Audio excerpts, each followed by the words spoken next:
Hello guys, स्वागत है आप सभी का एक और नए वीडियो में। Maths class 10th all India 2023 CBSE boards के फाइनल एग्जाम में सेक्शन सी में हमें रियल नंबर्स का क्वेश्चन मिला था। Prove that root three is an irrational number. ये हमें 3 मार्क्स का क्वेश्चन आया था। सेक्शन सी का था। ये 2023 का जो फाइनल एग्जाम था बोर्ड्स का, उसकी बात कर रहा हूं मैं। और ये question root three is an irrational या फिर root five is an irrational number, इस टाइप में आपको रेशनल प्रूफ करने के लिए क्वेश्चन मैक्सिमम मिलता है। 99% ऐसा क्वेश्चन आता ही आपके फाइनल एग्जाम में।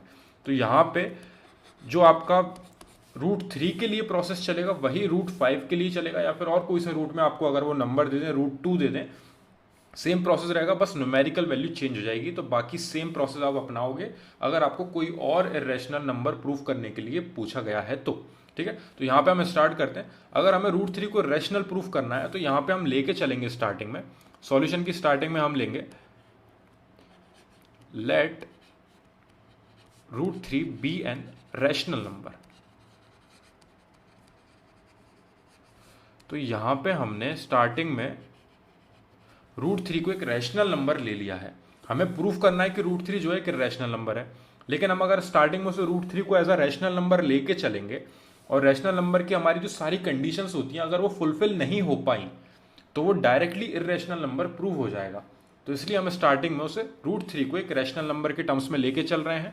और अगर रूट थ्री एक रैशनल नंबर है then root three is equals to P by Q. अगर रूट थ्री एक रैशनल नंबर है तो वो पी बाय क्यू फॉर्मेट में होगा। पी बाय क्यू फॉर्मेट में सारे रैशनल नंबर्स होते हैं।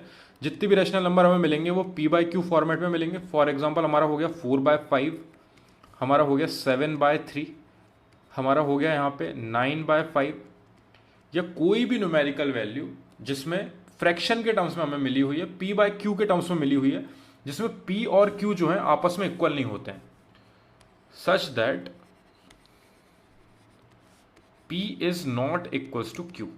पी और क्यू आपस में कभी इक्वल नहीं होते और पी और क्यू के पास ऐसी कोई सी वैल्यू नहीं होती जो कि कैंसिल आउट हो जाए, यानी कि इनका जो हाईएस्ट कॉमन फैक्टर होता है and P and Q have highest common factor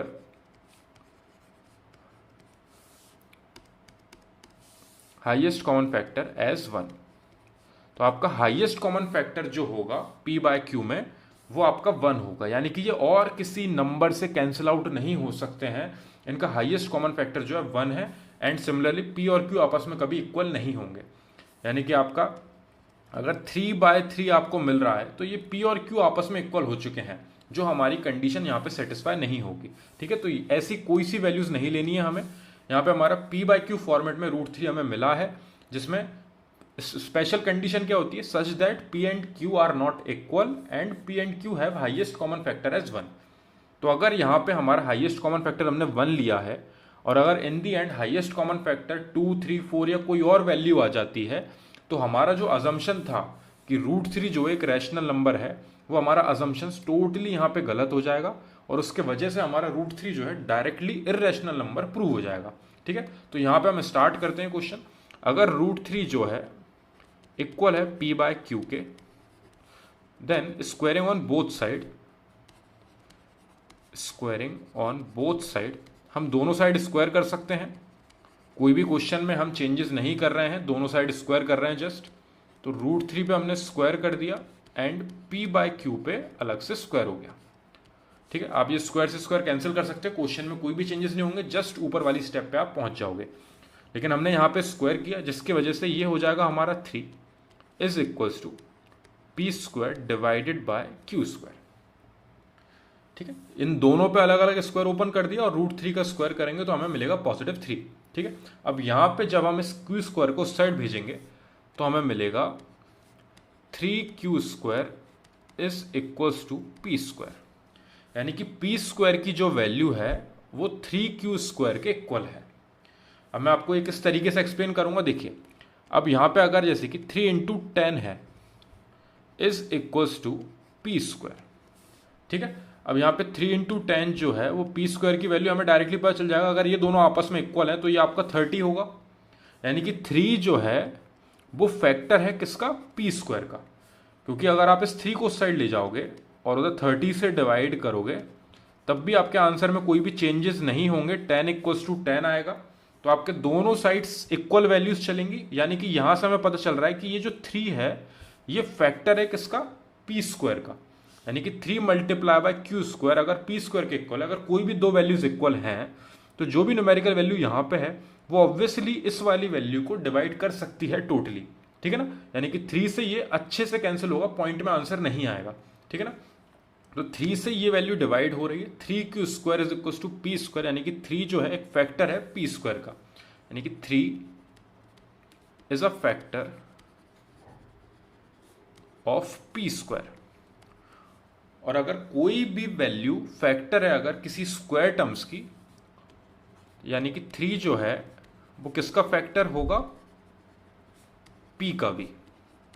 किस तरीके से, एग्जांपल देता हूं मैं।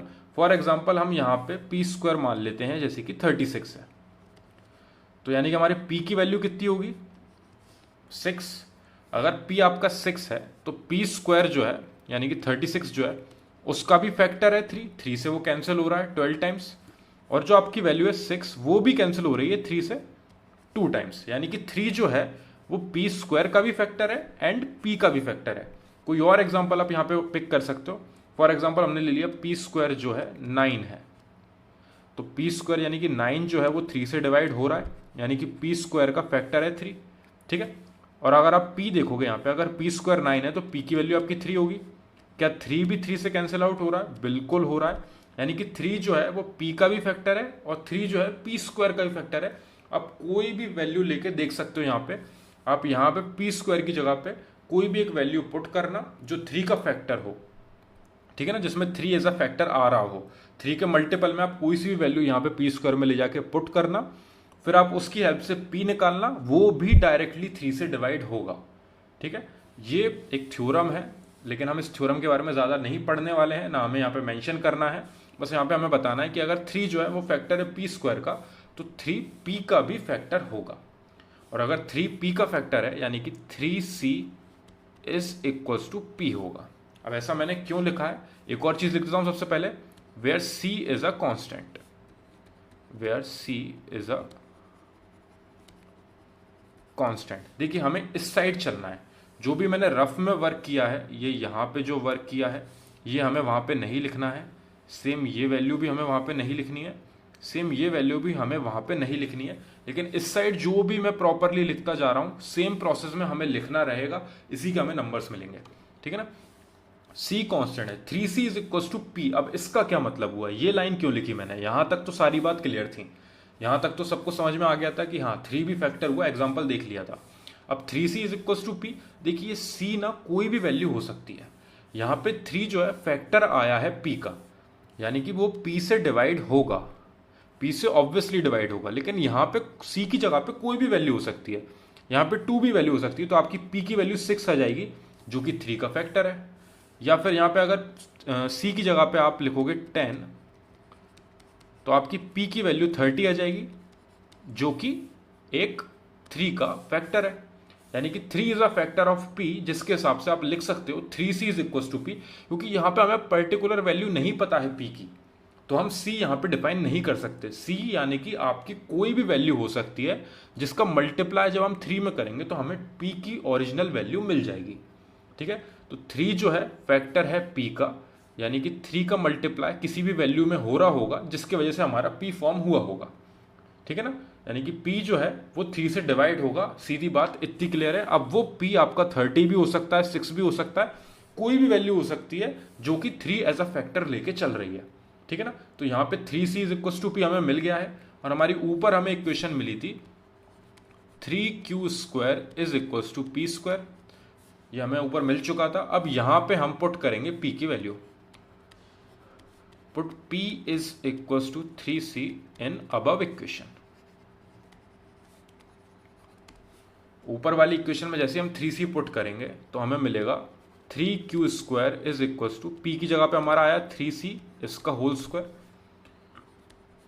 यानी कि 3q square is equal to 9c square. 3 का स्क्वायर अलग हुआ हमारा 9, एंड c का स्क्वायर हमने डायरेक्टली इस तरीके से लिख दिया।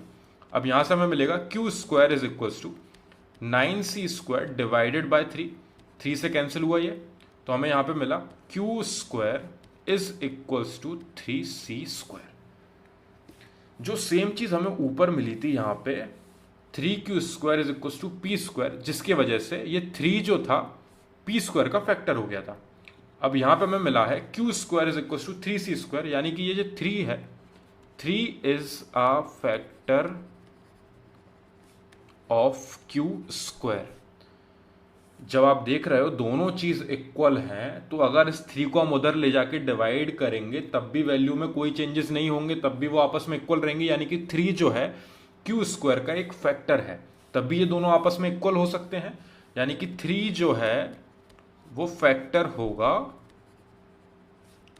क्यू का भी। ये प्रॉपर्टी हमने पढ़ी थी, एग्जाम्पल यहां पे देखा था। जो स्क्वायर में आपका फैक्टर बता रहा है वो आपका बिना स्क्वायर में भी आपको फैक्टर देगा। यानी कि 3 जो है वो फैक्टर होगा क्यू का भी।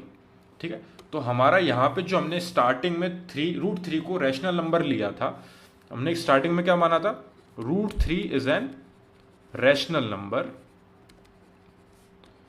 जिसके वजह से √3 जो है p बाय क्यू फॉर्मेट में था and p is not equals to q। ये हमारी सबसे पहली इक्वेशन थी। और एक और चीज हमें यहां से क्या मिली थी, p and q have highest common factor as 1। उनका हाईएस्ट कॉमन फैक्टर 1 था। ठीक है, अब p और q का हाईएस्ट कॉमन फैक्टर 1 था, लेकिन हमें यहां पे क्या मिला है कि 3 is a factor of q, और ऊपर हमने यहां पे प्रूफ किया था 3 is a factor of p।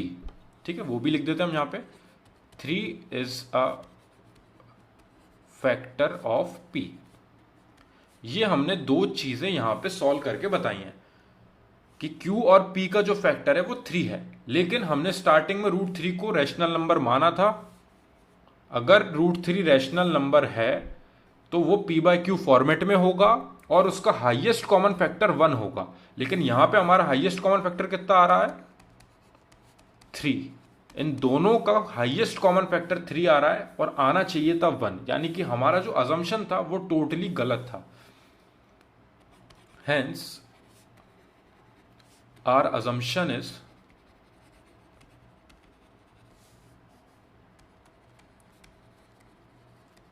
wrong, which means √3 is an irrational number, जिसके वजह से √3 जो है डायरेक्टली इर्रेशनल नंबर अपने आप ही प्रूव हो गया। तो हम एक बार और क्वेश्चन को स्टार्टिंग से बताता हूं। देखिए यहां पे हमें √3 को इर्रेशनल नंबर प्रूफ करना है। अब ये चीज प्रूफ करने के लिए हम इसका जस्ट अपोजिट लेके चल रहे हैं, let √3 be an rational number. तो √3 को जब हमने एक रैशनल नंबर लिया तो वो p बाय क्यू फॉर्मेट में होगा। p बाय क्यू फॉर्मेट में होगा क्योंकि रैशनल नंबर जितने भी होते हैं वो p बाय क्यू फॉर्मेट्स में होते हैं। ठीक है, तो अगर √3 जो है p बाय क्यू फॉर्मेट में हमारे पास अवेलेबल है सच दैट p और q कभी भी आपस में इक्वल नहीं होते। आप नॉर्मल अल्फाबेट्स ही देख सकते हो, दोनों अलग अलग अल्फाबेट्स हैं, तभी अलग अलग अल्फाबेट्स चूज करें हमने इस क्वेश्चन में। p बाय क्यू ले सकते हो आप, a बाय b ले सकते हो, b बाय c ले सकते हो, जो भी आपको सही लगे अल्फाबेट्स। तो p बाय क्यू फॉर्मेट में होगा और p और q कभी भी आपस में इक्वल नहीं होंगे और p और q का हाईएस्ट कॉमन फैक्टर 1 होगा, तभी वो p बाय क्यू फॉर्मेट में है, तभी वो रैशनल नंबर है। ठीक है, यहाँ पे 3 बाय 1 भी हो सकता है एक रैशनल नंबर, क्योंकि इनका हाईएस्ट कॉमन फैक्टर 1 है और ये दोनों अलग अलग वैल्यूज हैं। p और q आपस में इक्वल नहीं है अगर आप यहाँ पे देखोगे, और p और q का हाईएस्ट कॉमन फैक्टर आपको 1 दिख रहा है क्योंकि 1 से ही दोनों डिवाइड हो रहे हैं और कोई वैल्यू से डिवाइड नहीं हो पा रहे हैं। तो √3 p बाय क्यू के इक्वल है, यानी कि यहाँ पे अगर हम दोनों साइड स्क्वायर करेंगे तो हमने क्वेश्चन में कोई भी चेंजेस नहीं करे हैं, जिसकी वजह से हमें मिलेगा 3 is equals to p square divided by q square. q square को हम उस साइड भेजेंगे तो वहां जाके मल्टीप्लाई में पहुंचेगा 3 के पास, तो हमें यहां से मिल रहा है 3q square is equals to p square. यानी कि जो p स्क्वायर की वैल्यू है वो 3 और q स्क्वायर के प्रोडक्ट के इक्वल आ रही है। यानी कि ये p स्क्वायर जो है ये डिवाइड हो सकता है 3 से भी और q स्क्वायर से भी, तब आपको रिजल्ट मिलेगा। ठीक है, अगर आप इसको 3 से डिवाइड करोगे तो जो वैल्यू आएगी वो q स्क्वायर के इक्वल होगी, अगर आप इसे q स्क्वायर से डिवाइड करोगे तो आपके 3 के इक्वल आएगा। ठीक है ना, तो ये दोनों इसके फैक्टर्स हैं, 3 भी पी स्क्वायर का फैक्टर है, क्यू स्क्वायर भी पी स्क्वायर का फैक्टर है। तो यहां से 3 is a factor of P square हमें मिला। और अगर कोई भी वैल्यू फैक्टर है अगर किसी स्क्वायर टर्म्स की, तो वो उसके नॉर्मल टर्म विदाउट स्क्वायर में जो भी वैल्यू होगी उसका भी फैक्टर होगी, यानी कि 3 is a factor of P.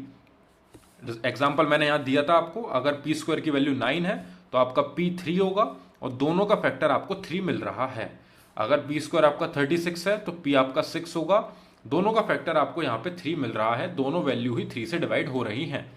तो यहाँ पे 3 जो है फैक्टर हो गया पी का, और पी का फैक्टर है यानी कि 3c is equal to P, क्योंकि पी की वैल्यू हमें यहाँ पे पता नहीं है। अब वो 3 में किसी भी चीज का मल्टीप्लाई हो सकता है, c की वैल्यू 1 भी हो सकती है, 2 भी हो सकती है, 3 भी हो सकती है, नेगेटिव में भी हो सकती है, जो भी वैल्यू होगी यहाँ पे उसका प्रोडक्ट करने के बाद आपको p मिलेगा। लेकिन p हमें पता नहीं है, इसलिए यहाँ पे हमने अननोन वैल्यू ली है c, where c is constant, c की वैल्यू चेंज नहीं होगी क्वेश्चन में बार बार, ठीक है ना। तो 3 into C is equal to P, यहाँ पे हमने इसका वैल्यू जो है p is equal to 3c यहाँ पे p स्क्वायर में ले जाके पुट कर दी अब इक्वेशन में। जैसे हमने वहां पे ले जाके वैल्यू पुट करी, 3c स्क्वायर हुआ, 9c स्क्वायर मिलेगा हमें, उसके वजह से दोनों तरफ हमने होल स्क्वायर किया, यानी कि हमें यहां से मिल रहा है q square is equal to 3c square. अब ये सेम हमें उसी टर्म्स में वैल्यू मिल गई है जो हमें ऊपर मिली थी, जिसके वजह से 3 जो है फैक्टर हो जाएगा q स्क्वायर का, और 3 अगर q स्क्वायर का फैक्टर है तो इवेंचुअली 3 जो है q का भी फैक्टर होगा।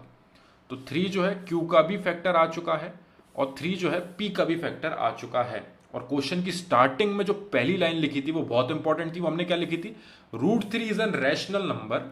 हमने रैशनल नंबर लिया है √3 को, यानी कि √3 जो है p/q फॉर्मेट में अवेलेबल है, जिसमें p और q आपस में इक्वल नहीं है और p और q का हाईएस्ट कॉमन फैक्टर 1 है। लेकिन हमने जब इसको सॉल्व करा तो हमारा हाईएस्ट कॉमन फैक्टर 3 निकल रहा है, यानी कि हमने जो अजम्पशन लिया था कि √3 जो है एक रैशनल नंबर होगा, वो हमारा अजम्पशन टोटली गलत था, और अजम्पशन इज रॉन्ग, यानी कि √3 जो है वो डायरेक्टली इररेशनल नंबर प्रूव हो चुका है हमारी इस वैल्यू के गलत आने की वजह से। इस तरीके से हम √3 को रैशनल प्रूफ करते हैं। यहाँ पे अगर √2 या √5 होता तो यहाँ पे वैल्यूज की जगह पे चेंजेस आते, बस बाकी सेम प्रोसेस चलता। अगर आप चाहो तो मैं √3, √5 या फिर √2 पे भी एक एक वीडियो अपलोड कर दूंगा ताकि आपको कंफ्यूजन ना हो। कमेंट सेक्शन में मेरे को बताना अगर इसमें कोई भी एक सिंगल चीज भी मिस हुई है, क्योंकि हम नहीं चाहेंगे हमारे ये 3 नंबर जो हमें इजीली मिल रहे हैं वो बेफालतू में वहां पे जाके हमारे डिडक्ट हो, ठीक है। तो कोई भी डाउट हो अगर आपको इस क्वेश्चन में तो मेरे को कमेंट सेक्शन में जरूर डिस्क्राइब करना। सारे कंसेप्ट जो हैं वो प्रीवियसली हमने मैथ्स में पढ़े हैं, रैशनल नंबर क्या होता है, HCF क्या होता है, ये सारी चीजें जो हैं इनका यूज होके हमें इसको प्रूफ करना है। इसमें हमारा कैलकुलेशन वाला पार्ट नहीं है, याद रखना, सिर्फ ये थोड़ा सा स्क्वायरिंग वाला पार्ट है, इसको हम कैलकुलेशन में इंक्लूड नहीं करेंगे। तो ये थोड़ा हमने जो भी प्रीवियसली जितने भी कंसेप्ट पढ़े हैं उनसे रिलेटेड है, तो इसमें आपको थोड़ा सा आपका नॉलेज होना चाहिए मैथ्स में जो हमने पहले पढ़ा है उसमें। अगर आपको कोई दिक्कत है तो आप मेरे से पूछिए कमेंट सेक्शन में, मैं आपके वो सारे डाउट्स क्लियर करूंगा और हम फिर नेक्स्ट क्वेश्चन पे बढ़ सकेंगे। Thank you very much for watching this video.